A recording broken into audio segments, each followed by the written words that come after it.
Hi everyone, so today we're going to go over a new Warlock build. Well, technically not new.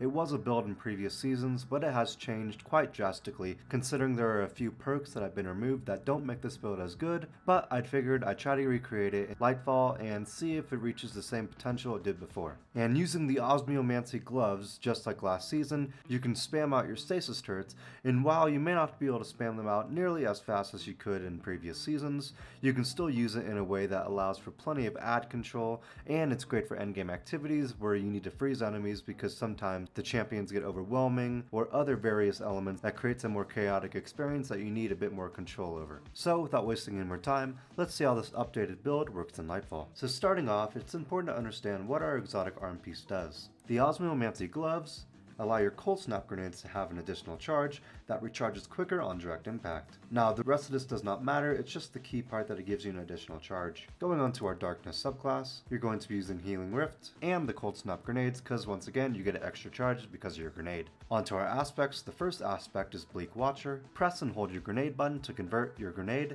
into a stasis turret that fires slowing projectiles at nearby targets. Now obviously this aspect is really what makes the build work. In previous seasons you did combine this with the Glacial Harvest aspect, which allowed you to collect stasis shards to gain your grenade energy back, but now that that no longer works, we're going to have to replace this Glacial Harvest with our second aspect, Ice Flare Bolts. Shattering a frozen target spawns seekers that track and freeze other nearby targets. Now this does allow for extra freezing, as once again when you destroy or damage a frozen target, it allows you to freeze other targets. It's just that you won't be able to get your grenade back as quickly because obviously this does not reward you any grenade energy. Going on to your fragments, the first fragment is Whisper Endurance.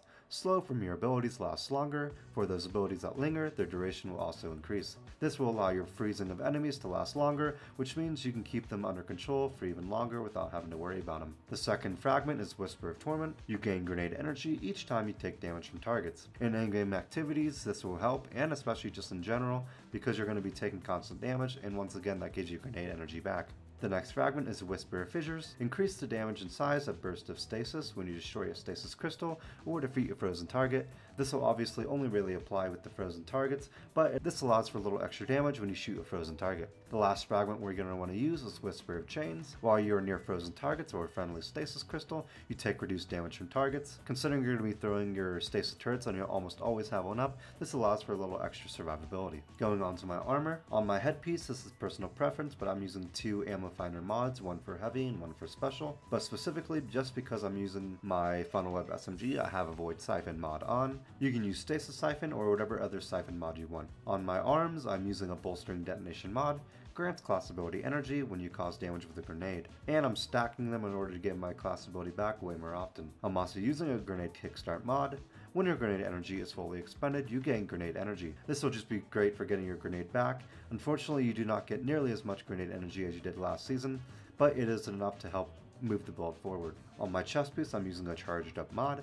Increases the maximum number of stacks of armor charge you can carry by 1. This will just allow me to stack up more armor charges just in case I need to use my grenade kickstart way more often. I'm also using an Arc Reserves mod because of my heavy weapon. You can switch this out for a reserve mod of your choice or double stack some resistance mods. On my legs, I'm using an Innervation mod.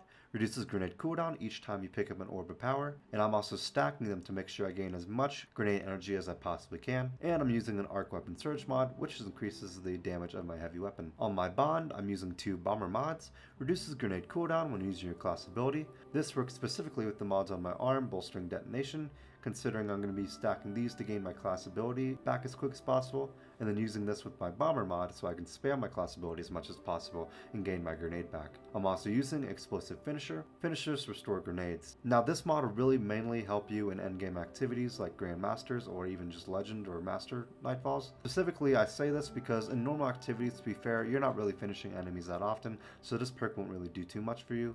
But just keep this in mind for endgame activities that it will be really important. So that's the new Stasis Turret build in Lightfall. It definitely isn't as good as it was, mainly because of the nerf to grenade kickstart, but I think it works nearly just as well as it did before. Leave down in the comments below if there's any questions you have about the build, or anything you think I should change about the build to make it better.